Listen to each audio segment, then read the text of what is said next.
नमस्कार दोस्तों। New pension system या एनपीएस भारतीय गवर्नमेंट द्वारा ओल्ड पेंशन स्कीम जो चलती थी पहले, उसके रिप्लेस करने के लिए 2004 में स्टार्ट किया गया था। ओपीएस में एक फिक्स पेंशन मिलती थी या पहले से लोगों को पता होता था कि कितना पेंशन उनको मिलने वाला है रिटायरमेंट के ऊपर। लेकिन एनपीएस के केस में अभी भी बहुत सारे सरकारी कर्मचारियों को ये डाउट रहता है कि एनपीएस में हमें कितना इन्वेस्टमेंट कर रहे हैं तो हमें कितना फाइनली जो है रिटर्न मिलेगा। तो उसके बारे में आज हम बात करेंगे और ये आपको पता होना बहुत ज़रूरी है कि आपका रिटायरमेंट का जो कॉर्पस है वो कितना इकट्ठा होने वाला है और आपको कितना मंथली जो है रिटायरमेंट के बाद में पेंशन मिलने वाला है इस एनपीएस की इन्वेस्टमेंट्स में। एनपीएस का जो रिटर्न है वो बहुत सारे फैक्टर्स पर डिपेंड करता है, लेकिन उसमें सबसे पहला ये है कि एनपीएस जो है वो हमारा इन्वेस्टमेंट को इक्विटी और डेट दोनों में इन्वेस्टमेंट करता है। इक्विटी यानी कि जो कंपनी के शेयर्स होते हैं उसमें, इसका मतलब ये है कि एनपीएस जो है हमारा पैसा स्टॉक मार्केट में इन्वेस्टमेंट करता है। तो डायरेक्टली स्टॉक मार्केट का जितना भी रिटर्न रहेगा, स्टॉक मार्केट का कैसा मूवमेंट रहेगा, स्टॉक मार्केट ऊपर है या नीचे, उस हिसाब से हमारा एनपीएस का रिटर्न जो है ऊपर या नीचे हो सकता है। दूसरा, एनपीएस जो है वो डेट में भी इन्वेस्ट करता है, जहाँ पे वो अलग अलग एजेंसीज को लोन देता है जिसमें फिक्स्ड रिटर्न मिलता है। तो इन दोनों का कॉम्बिनेशन मिला के एनपीएस इन्वेस्ट करता है और बदले में जो रिटर्न मिलता है वो हमें हमारे रिटायरमेंट के कॉर्पस में ऐड होता है। अब क्योंकि ये इक्विटी में इन्वेस्टमेंट करता है और ये सबको पता है कि लॉन्ग टर्म के अंदर इक्विटी ही एकमात्र साधन है जहाँ पे सबसे ज़्यादा इन्वेस्टमेंट पर रिटर्न मिल सकता है। तो ये आपके ऊपर डिपेंड करता है, ये प्योरली इन्वेस्टर के ऊपर डिपेंड करता है कि वो कितना इक्विटी में एक्सपोजर चाहता है। क्योंकि हमने पिछले वीडियो में भी डिस्कस किया था कि एनपीएस में अलग अलग टाइप की स्कीम्स हैं जिसमें आप इक्विटी में अपना जो कितना पैसा लगेगा वो सिलेक्ट कर सकते हैं उस स्कीम को सिलेक्ट करके। जैसे कि LC75 जो स्कीम है लाइफ साइकिल फंड की, उसमें आप 75% तक का जो एनपीएस का पैसा है वो इक्विटी में डाल सकते हैं। LC50 में आप 50% तक का पैसा जो है एनपीएस का वो इक्विटी में डाल सकते हैं। उसी तरह LC25 भी एक स्कीम है जिसमें 25% पैसा आपका इसमें स्टॉक मार्केट में इन्वेस्ट होगा और ये धीरे धीरे उम्र के साथ कम होता जाएगा और बाकी एसेट्स में या डेट कैटेगरी में इन्वेस्ट होगा। दूसरा जो सबसे बड़ा रीजन है एनपीएस में जिसके ऊपर आपका जो रिटर्न है एनपीएस का वो वेरी करता है, डिपेंड करता है, वो होता है आपकी एज। एज बोल दें या फिर आपका जो इन्वेस्टमेंट आप कितना साल तक करोगे उस पे डिपेंड करता है। क्योंकि एनपीएस आपको ऑप्शन देता है कि आप 70 ईयर्स ऑफ एज तक यानी आपके 70 साल होने तक आप इन्वेस्टमेंट कर सकते हैं। और सरकारी कर्मचारियों के मामले में आपका जब तक सुपर एन्युएशन नहीं हो जाता है, सुपर एन्युएशन यानी जब तक आपका रिटायरमेंट ना हो जाए या आपकी उम्र 60 साल तक ना हो जाए, इन दोनों में से कोई भी एक चीज़ हो जाए, तब तक आप इन्वेस्टमेंट कर सकते हैं। तो जितना साल तक आप इन्वेस्टमेंट करेंगे उस हिसाब से आपका जो फाइनल का जो रिटायरमेंट का जो कॉर्पस बनेगा उस पे डिपेंड करता है। तो इसलिए जितना ज़्यादा आपका नंबर ऑफ ईयर्स होंगे यानी कि जितने ज़्यादा साल तक आप इन्वेस्ट करेंगे उतना ही ज़्यादा आपको फाइनली रिटायरमेंट का कॉर्पस मिलेगा, उतनी ही ज़्यादा आपकी मंथली पेंशन बनेगी। तो आपकी एज जितनी छोटी होगी इन्वेस्टमेंट स्टार्ट करते टाइम एनपीएस में, उतना ही आपको रिटायरमेंट का जो पेंशन का फ़ायदा है ज़्यादा मिलेगा। अब एनपीएस में एक रूल साफ-साफ है कि आप जितना भी फाइनल का जो एनपीएस का कॉर्पस इकट्ठा होगा, लास्ट में जब आप सुपरएनुएशन या जितना भी 60 ईयर्स की एज में जाएँगे, तो उस फाइनल कॉर्पस में आपको 60% जो पैसा है वो आपको हाथ में दे दिया जाएगा लंप सम अमाउंट के तौर पे। आप लेकिन सिर्फ 60% ले सकते हैं, जो बाकी 40% जो आपका बचेगा वो एन्युटी प्लान में जाएगा। ये गवर्नमेंट का रूल है। और ये एन्युटी क्या होती है? एन्युटी आपका यानी कि इन्वेस्टर का प्लस जो कंपनी होगी पेंशन फंड मैनेजर, उस कंपनी का आपस में कॉन्ट्रैक्ट होता है। वो आपके जो 40% पैसा है उसको कहीं और यूज़ करेगी और बदले में आपको हर महीने कुछ ना कुछ पैसा एज़ अ पेंशन देगी। अब पेंशन देने के लिए जो कंपनी होगी वो क्या करेगी कि जो आपका जो 40% पैसा है उसको कहीं इन्वेस्ट करेगी और 6% पर ईयर यानी 6% के वार्षिक ब्याज के दर के हिसाब से आपको जितना भी पैसा मिलेगा उसके हिसाब से आपको पेंशन मिलेगी। तो हम इसको थोड़ा-सा समझते हैं इसको एक एग्जांपल के साथ, ताकि आपको आसान हो जाए समझने में कि आपको अपने लिए अगर पेंशन कैलकुलेट करनी है तो कितनी मिलेगी। मान लीजिए कोई एक सरकारी कर्मचारी है जिसकी जो बेसिक पे है वो आज के समय में 26,000 रुपए है और उसका जो डीएनएस अलाउंस या डीए जिसको बोलते हैं हम, वो डीए जो है बेसिक पे के हिसाब से 11,960 रुपए है। अब ये आपको पता ही है कि जो डीए है वो बेसिक पे का फंक्शन होता है, यानी डीए जो है वो बेसिक पे के परसेंटेज के हिसाब से होता है। और अभी जो हम कैलकुलेट कर रहे हैं जो डीए है वो बेसिक पे का जो 48% कैलकुलेट कर रहे हैं मान के चलिए। तो बेसिक पे इतना हो गया और डीए 11,960 हो गया। तो उसके हिसाब से जो टोटल जो राशि बनती है 37,960 रुपए। हम सिर्फ बेसिक और डीए कैलकुलेट करेंगे क्योंकि एनपीएस के अंदर रूल के हिसाब से आपका जो सरकार कंट्रीब्यूट करती है और जो आपका अकाउंट से जो पैसा करता है सैलरी से, वो 10% करता है बेसिक प्लस डीए का। तो बेसिक प्लस डीए मिला के अगर 37,960 रुपए हो रहा है तो इसका 10% यानी कि 3,796 रुपए, ये 10% हिस्सा बनता है। इसका मतलब ये है कि आपकी तरफ से जो एनपीएस का कंट्रीब्यूशन आज की डेट में अगर कोई स्टार्ट करता है, कोई कर्मचारी, तो उसका हर महीने इतना पैसा 3,796 रुपए गवर्नमेंट के या एनपीएस के अकाउंट में जाएगा।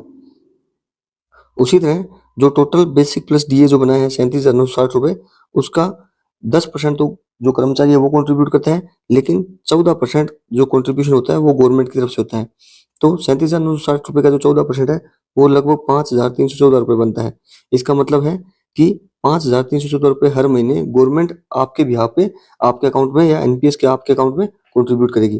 तो इसका कहने का मतलब ये है कि आपका जो एनपीएस का अकाउंट खोला है सरकार ने, उसमें आपके नाम पर 3,796 रुपए आपकी तरफ से और 5,314 रुपए सरकार की तरफ से हर महीने इन्वेस्ट हो रहे हैं, और ये दोनों मिला के लगभग 9,110 रुपए पर मंथ बनता है। यानी कि हर महीने 9,110 रुपए सरकार और आपके जो टोटल मिला के एनपीएस के अकाउंट में जमा हो रहा है।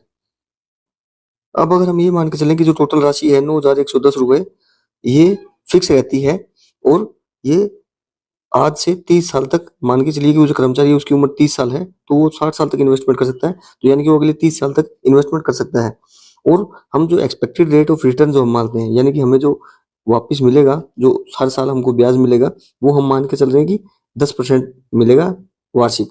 तो अगर हम इसके बेस पे अगर कैलकुलेट करते हैं, तो इसके कैलकुलेशन के बेस पे हमारा जो टोटल फाइनल जो 60 साल के बाद, यानी कि 30 साल इसकी उम्र हो चुकी है, प्लस 30 साल के बाद जो इन्वेस्टमेंट का वैल्यू बनेगा, तो 30 साल के बाद जो आपकी जो टोटल इन्वेस्टमेंट वैल्यू है, यानी 9,110 रुपए जो पर मंथ फिक्स आपने माना है, वो अगर आप 30 साल लगातार इन्वेस्टमेंट करते हो, तो आपके द्वारा जो इन्वेस्टमेंट किया हुआ वैल्यू है वो 32,79,600 रुपए लगभग, इतना आपने इन्वेस्टमेंट किया है। लेकिन इसका फाइनल वैल्यू कितना बनेगा, क्योंकि हर साल 10% हम मान रहे हैं कि हर साल 10% इसका ब्याज भी इसमें एक्यूमुलेट हो रहा है। तो 10 साल के बाद जो टोटल कॉर्पस इकट्ठा होगा, जिसको फाइनल कॉर्पस बोलते हैं, वो जो कॉर्पस इकट्ठा होगा वो टोटल होगा 2,07,64,654 रुपए। और ये आंकड़े जो है ये कैलकुलेटर के बेस पे है, एनपीएस ट्रस्ट की जो साइट है उससे कैलकुलेट करके हमने लिए हैं। तो ये फिक्स नहीं है, ये चेंज भी हो सकते हैं। क्यों? क्योंकि इसमें हमारे जो एक्सपेक्टेड रेट ऑफ रिटर्न लिखा है वो 10% लिया है, जो कि वेरी हो सकता है। और उससे बड़ी बात जो सरकारी कर्मचारी को समझने की जरूरत है कि यहाँ पे आपने जो है 9,110 रुपए फिक्स लिया है हमने कि अगले 30 साल तक यही फिक्स रहेगा, लेकिन ऐसा नहीं होता है। क्योंकि आपका जो बेसिक पे है वो भी आपका हर साल में एक बार ईयरली चेंज होता है और बढ़ता है। उसी के साथ जो डीए होता है वो भी साल में 2 बार चेंज होता है। यानी कि ये जो टोटल इन्वेस्टमेंट वैल्यू है वो हर साल बढ़ेगी ही। तो इसलिए जो 30 साल के बाद जो आपका इन्वेस्टमेंट वैल्यू है ये भी पक्का बढ़ेगा, और उसी के साथ जो फाइनल कॉर्पस है ये भी बहुत ज़्यादा बढ़ेगा।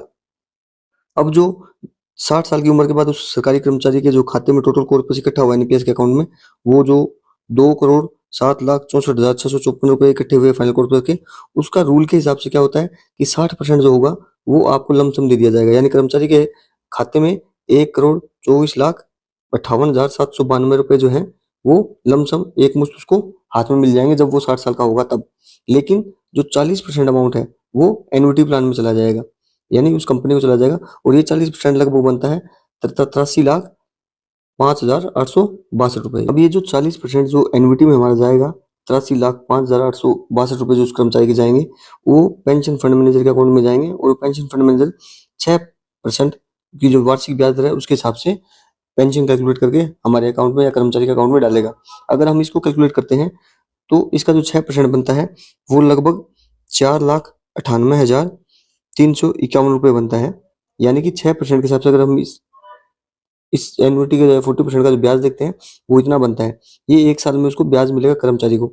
अब क्योंकि ये ब्याज एक मुश्त नहीं दे सकता, ये कर्मचारी के ऊपर डिपेंड करता है कि वो ये जो ब्याज मिलेगा उसको एक साल ले जाना चाहता है, या हर 3 महीने यानी क्वार्टरली उसको लेना चाहता है, या हाफ ईयरली लेना चाहता है। ये उसके पास ऑप्शन होता है, या मंथली लेना चाहता है। आप जैसे चाहे सेलेक्ट कर सकते हैं। तो अगर आप इसको साल में एक ही बार लेना चाहते हैं तो आपको हर साल इतना पैसा मिलता रहेगा। अगर आप हाफ ईयरली या मंथली लेना चाहते हैं तो भी आप चेंज कर सकते हैं। तो अगर हम मंथली पेंशन के हिसाब से कैलकुलेट करते हैं जैसे सरकारी कर्मचारी के हिसाब से, तो मंथली का अगर हिसाब कैलकुलेट करते हैं हम इसको 12 से डिवाइड करें तो हमारा जो पैसा बनेगा 41,529 रुपए हमारा मंथली पेंशन बनेगा इसके हिसाब से। यानी कि जो हमारा 40% एन्युटी प्लान में गया उसके बेस पे अगर हम आज के हिसाब से अगर बात करें, फ्यूचर में कैलकुलेट करते हैं तो 41,529 रुपए हमारा पर मंथ पेंशन बनने वाला है।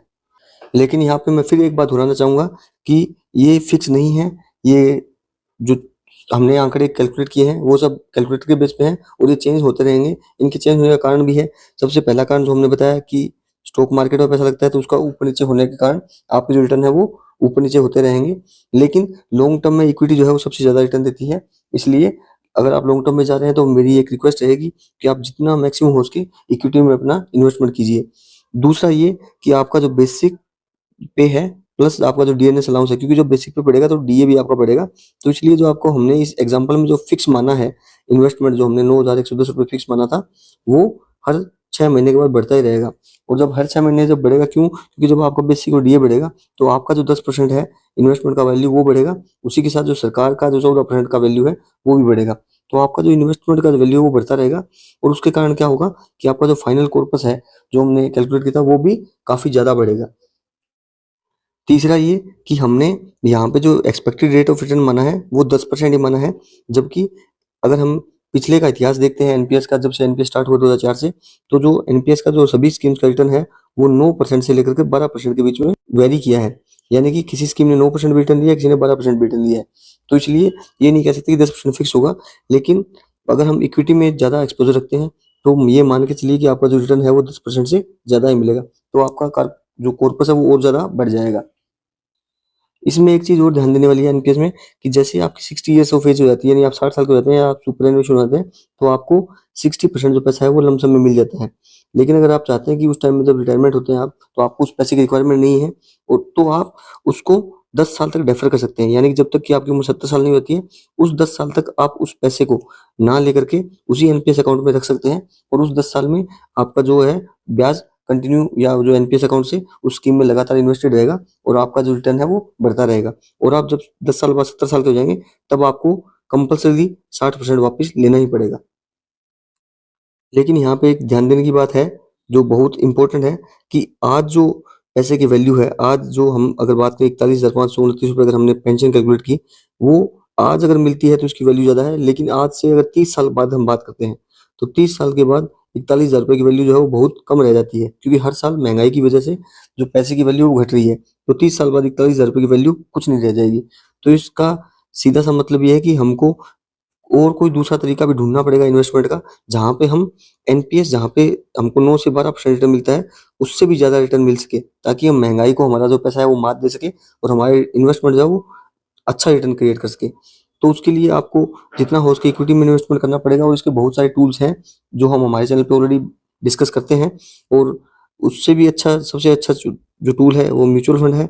आप म्यूचुअल फंड में भी इन्वेस्टमेंट कर सकते हैं। लेकिन क्यों? क्योंकि ये सरकार का रूल है कि आपको सरकारी कर्मचारी को एनपीएस में 10% आपको रिटर्न 10% आपको फिक्स इन्वेस्टमेंट करना ही है, तो आप उसको छोड़ नहीं सकते।